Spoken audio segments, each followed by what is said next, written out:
Welcome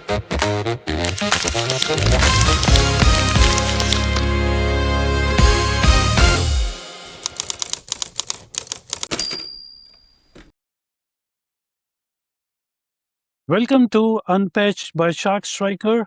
Every session, we bring an expert here, someone who really deals with the real security challenges.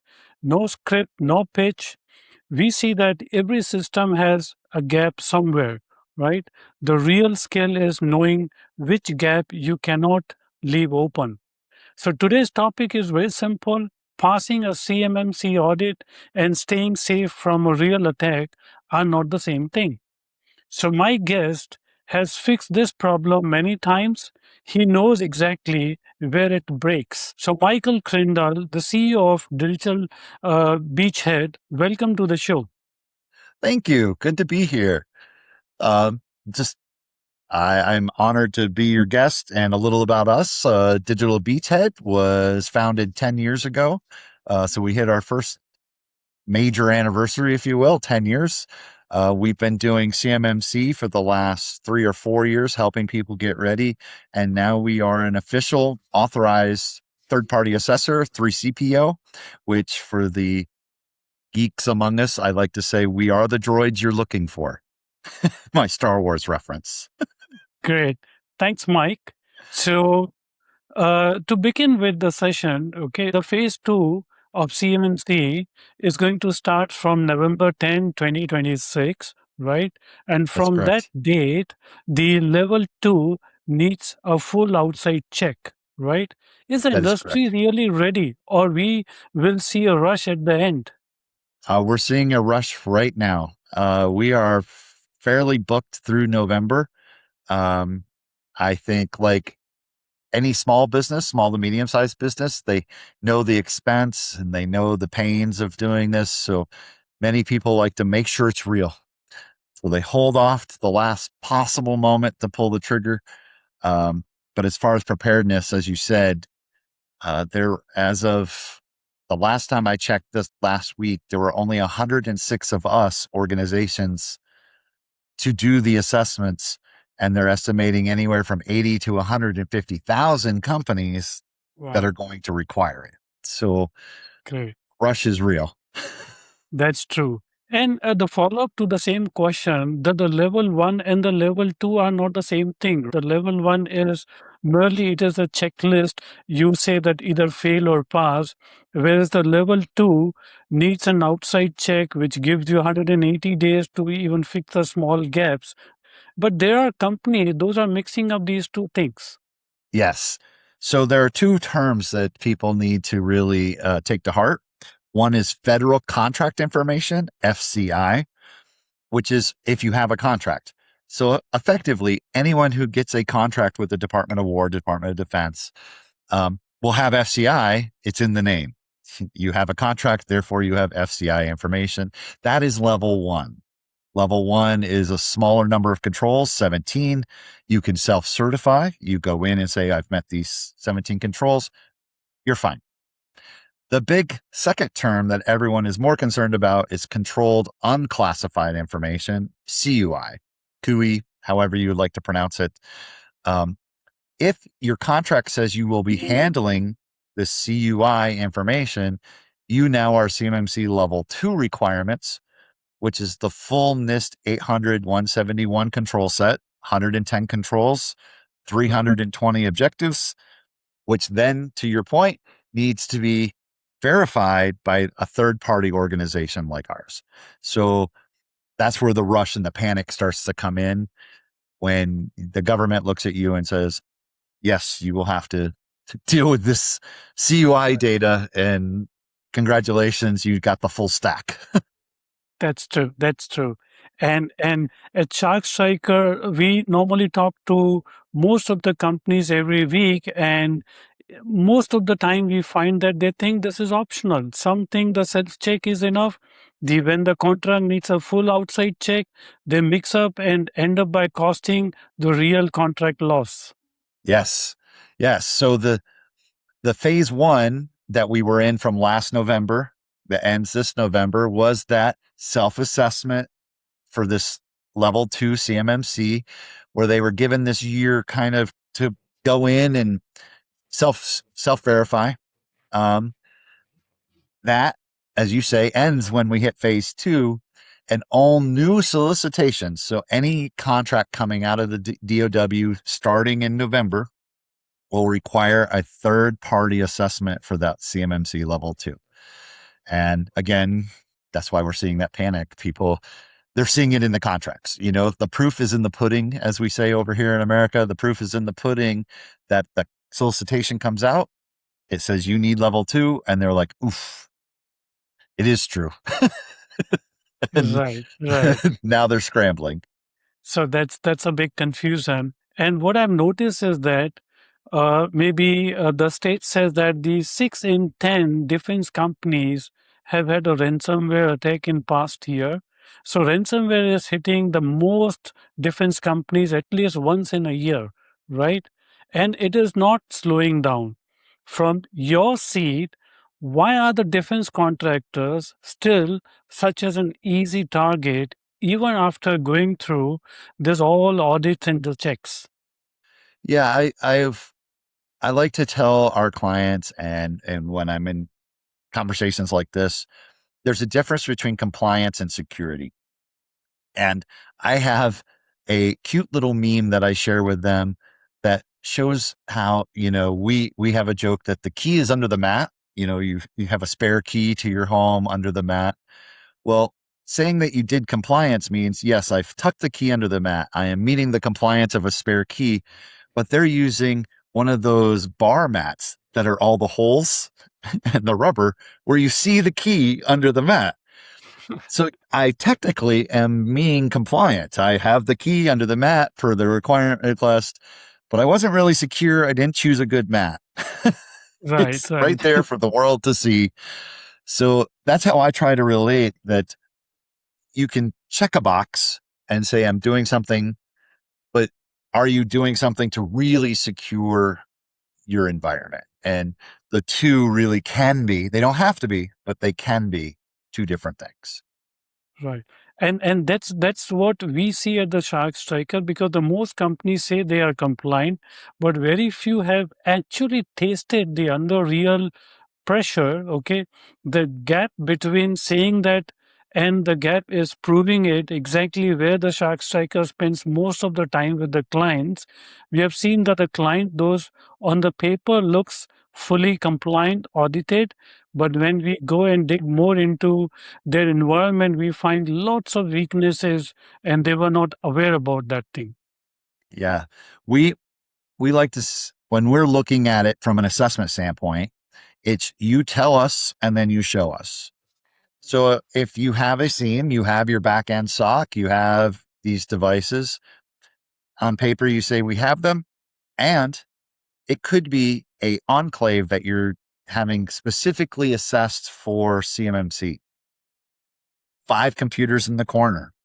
Well, if that's where your SIM only sits on those 5 computers in the corner to pass our test, but your entire corporate network has no protections, you're not safe. You've protected enough to pass the test, but you haven't really, taken an overall look at your network systems and your overall protections. So it does matter. You have to, and to even go deeper, you could have a SIEM and you're looking for logins. I'm looking for bad logins. Okay, that's what you told me you want to look for. You've identified it. I see you're doing it. You pass. Is that enough to be looking at? Probably not. You should probably have a deeper, alert set than did Mike log in today?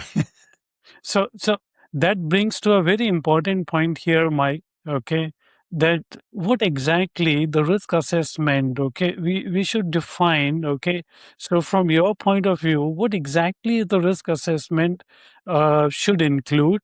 Okay, not a one-page version, the real one. What are the pieces? Okay, how often a company should really redo it? Yeah, I would say, for us, again, the rule says annually, and it's a risk assessment that you choose. So if you say I'm looking at the risk of how often cats break into my building, I guess you've done a risk assessment. Thank Yeah. you. You've really, to be secure, you should take an overarching and really sit down and discuss every angle of attack that you feel, and not just technically. We all have experiencing weather. I am currently in Colorado. Our state has multiple big fires. Well, I might not be in a fire zone, but what about the smoke and the employees and you don't think that's technical, but if I don't have employees touching the keys, my computer does me very little work. And then Sure. with that, don't just say, okay, I'm worried about hackers. I'm worried about internal threats. Which one is the most worrying to you? You should have some sort of scaling system, rating system. On ours, we create a heat map that shows you exactly where, you think your risks are, because that will then determine, what do I do next? A company shouldn't go to SharkStriker and just say, hey, fix me, protect me. They should be able to come to you and say, these are our concerns. This is Exactly. where we feel our risks really are. How can you help us from our A to Z risk set? So knowing your risk is most important than finding the solution for it, rather than following a blanket checklist, and that puts you into a situation where you have never identified that risk. Yes, because the checklist is a generic, for CMMC. Did you Yeah. implement these things? I implement a seam, but to my example, if I say, yeah, but I don't only want you to check out my logins, I want to keep costs down. Please just check logins. I'm not using the full force of what I have at my availability, and I'm not actually protecting myself to where my Mhm. risks could be. The risk is probably bad logins. Let me look for those, not just normal logins. How many failed attempts? So Right. really taking an overarching look at your risk helps you identify what tools to buy, what tools to put in place. That's true. That's true. And what we have seen is that the risk, I mean the a written risk paper is step one, but not the finished line. And we have seen at the Shark Striker is that we tell the client, knowing your risk on paper is nothing if you have never tested it. So first thing is that you should know your risk, and then go ahead and get it tested. Right? Yes. We had a client with every box checked. Okay, when we tested their staff with a fake email, and you'll be surprised to know that half of them clicked it, Yes. right? So Yes. that's put them into a very tricky situation that on paper they are compliant, they know the risk, but they haven't tested it. I, I love to say the death by PowerPoint. I train my people in cybersecurity awareness. And by that, I mean, once a year, they come in for 15 minutes and I go, don't click. And then they all go back to their coffees and their work. No one really paid attention. I didn't really address the risk. And then to your point, we run a phishing test and you have this huge percentage going, ooh, I do Yeah, want a freak's coffee. Let me click that link. sure. You haven't solved the risk, So, and am I checking for it? Do I have something that says, hey, this anomalous website is being reached? And it Sure. all goes together. We have Yeah. to, build a defense in depth. That's true. And now we are in the era of AI, right? Where the things are rapidly changing, and AI is the tool which is available to both the attackers and the defenders, right? So, Yes. according to you, I mean, the attackers are also using AI. They are automating the attacks, okay? And it is now very quick to use the AI and quickly identify the weak spots, okay, faster than a human could find out that thing. So what has changed, okay, for you as someone who tests the system, and now that attackers have AI on their side as well? Yeah. AI, the beginnings of AI helped with effectively we used to joke, the Nigerian prince and the gold and the money. Those emails stopped having all the errors, that, people would instantly pick. So That's now true. when you're getting it, you have great graphics, you have proper English or, whatever language they're attacking in. It's gone away from the, I can tell this is not another one. And now to your point, now they're able to run the same scripts that they were running as humans to do pen testing. That's how we do it on the positive side. On the negative side, it's the same thing. A pen tester is just doing what a hacker would do, but now they can do it at the speed of light. They click a button and they can be testing IP addresses around the world simultaneously, scrolling through, looking for those holes, those gaps, and reporting back to take further action. Or even now AI is getting to the ability where it'll take the next action, that the human doesn't even need to be involved until the end. And that's receiving the money. Yeah, that's true. That's true. And another point. Luckily, AI doesn't want money yet. I'll be more nervous when AI starts collecting the money for itself. Then I'll get really nervous. Yeah, that's true. Another very important aspect here is to maybe talk more about is the fake voice or maybe the video, okay, tricking someone into spending money or giving the access. So should a risk assessment now include a check for this also? I mean, is the company owned staff ready to spot a fake video or fake voice, okay, of their management or maybe customers? We've had a real life scenario of this with a client of ours that phone call came in with the voice being, AI generated and faked to be the CEO. And the person got right to the point of sending money when they realized, I'm not quite sure if the phone number is correct. The voice seems correct, but you know, I like to call it, the spider senses for the Spider-Man universe, like the hairs on the back of your head. You have to start listening to that self. If something feels off, verify and double check. But it is very hard for employees to understand the difference. So it starts, of course, with training, letting them know you have to be aware if it seems weird. If Mike never calls you and all of a sudden I'm calling you asking you for money, don't be proud that, hey, the CEO all of a sudden is reaching out to me personally, asking me to go buy things.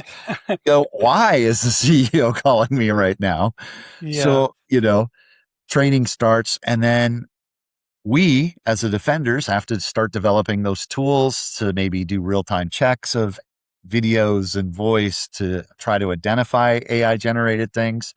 But this is that constant scale, isn't it? We're always in the good versus evil. that's Sadly, true. the evil is always developing the new thing. Well, we then go, oh, let us figure out how to spot it. So it it's a fight between a two human mindset, okay? Because the AI has changed the speed of attacks, right? Not just the style. What used to take an hacker a week to find, now Yes. AI can now find it in an hour. Okay, we have heard a lot about the anthropic mythos as well as the Fable 5. So at SharkStriker, we are already telling the client, the training people to question a strange call, okay, or a strange video is now Yeah. just as important as any firewall. I mean, like you Yes. said that a CEO suddenly contacting me, is it a good thing or it should be a questionable? That's right. That's right. And I I like to tell our clients and when I talk to the employees, it's you are the first line of defense. You are the cyber sensor that matters most. We can put in all our tools, but it is still that human that is the cyber sensor.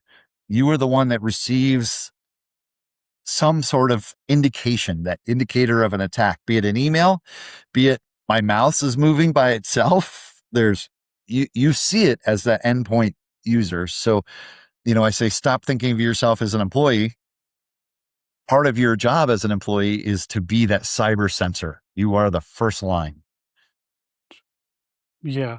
And what I've seen is that, I mean, there's always a confusion going on with the organization. They are always mixing up the two things, is being ready for the cyber attacks as well as the official checklist. So I would like to know from your point of view, maybe given the story of one of the company, okay, that you helped to get ready for months, okay.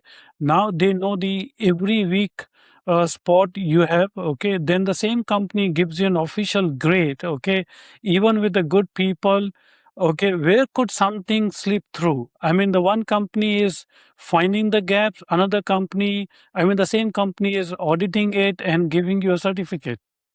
Yes, so that's why they require that the people who are helping you get ready are not allowed to be the same people that do your assessment, which makes sense. I don't want to grade myself because why Right. would I give myself a failing grade? I'm, of course, going to say everything I did was perfect and you pass. So the whole point of that third party assessor is to come in independent.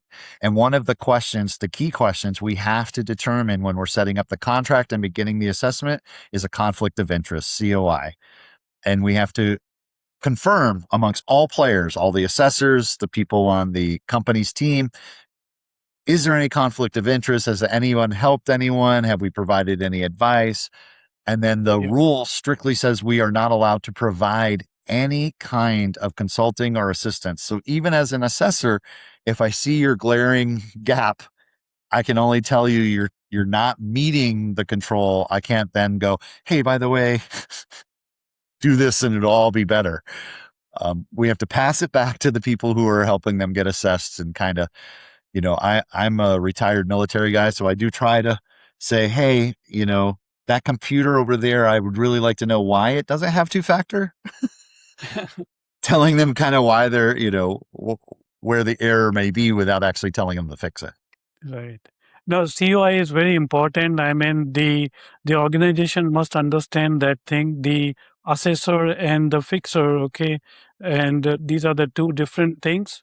That is most important thing. But Mike, take me through one of the real assessment, okay, and no need to name the company, okay. Your team checks the system three ways, okay. Look at the paper, ask the staff, test it yourself.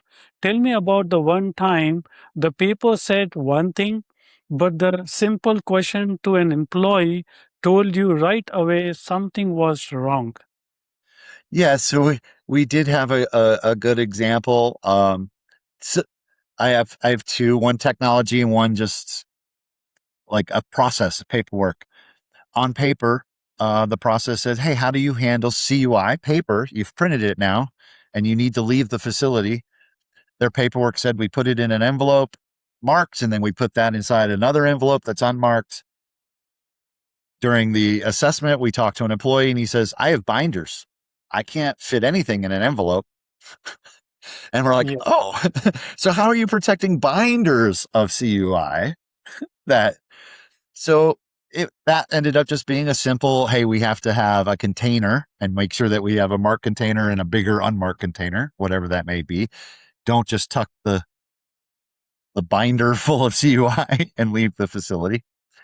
On a technical, we had a company that had an inability to collect logs from their endpoint router. Well, Okay. with CMMC, you tell me how long, so they could tell me that they could collect up to 3 days of logs. And they were collecting 3 days of logs. That's how long the RAM storage, the storage on the router would keep it. Well, in a physical security sense, that's not appropriate. It would pass Yeah. our assessment because they told us and they showed us they were doing it. But as we know, in a real days, you definitely need more than 3 days of logging if you want to protect your network systems. That's true. And so that was an example of how on paper they looked like, yes, you are passing this assessment. You're doing everything you said you were going to be doing. But in the reality of security, we were like, I do not think that's going to, get you really safe and secure to do what you hope, which is protect this data. Right. And this reminds me one of the incident, okay, which we have experienced that. We spoke to a company and their team, and we asked them about the backup strategy. They said we have a very solid backup and every box checked, fully written down policies. And when we actually tried to restore a file from those backup, half of them failed Yep. and no Yep. warning at all. And no one would know until they really truly needed it. That's right. That's right. And again, on paper, you told me you have a backup that goes over here. Sadly, in CMMC control sets anyway, there isn't a have you tested backup recently? That's not one of the controls. So if you show me you're backing it up, you tell me it's encrypted in the backup, I nod and move on. I I say yes, you've Yeah, backed it up. And excellent point. If I back up garbage and I have garbage, in the files, I haven't backed up anything. And you only know that if you test it. that's true. Yeah, yeah. Yep. So There's stories like that that abound, that we think we're doing one thing, but until you test it. true. There are many areas. I mean, whatever we have written on the paper, and even we are following those processes, but testing is very, very important to know whether that thing is really working. And And another question is that, Mike, that the people, those who are listening to our podcast, okay, there's a CMMC deadline is also coming, and they hasn't started anything on that thing. 4 months are left for the phase two. Okay, what is the one most important thing they should do Monday morning? Not the whole plan, just one step. The first step is scoping. Where does your CUI live? That controlled unclassified information. Is it going to be across your whole company? Does it just sit on one computer in the corner? So it is that data flow / scoping to know, how do I receive my CUI? How do I need to internally use that CUI? And how do I release that CUI back to subcontractors, back to the government, whatever? Because until you know that, you don't know where to begin in your journey of consolidating those controls and implementing those controls. So it would definitely be understanding that environment, knowing your scoping based on that CUI data flow. True. And I mean, coming to the same point about the level one, level two, the many small companies don't even know yet if they need a simple self check or a full outside audit, right? That's right.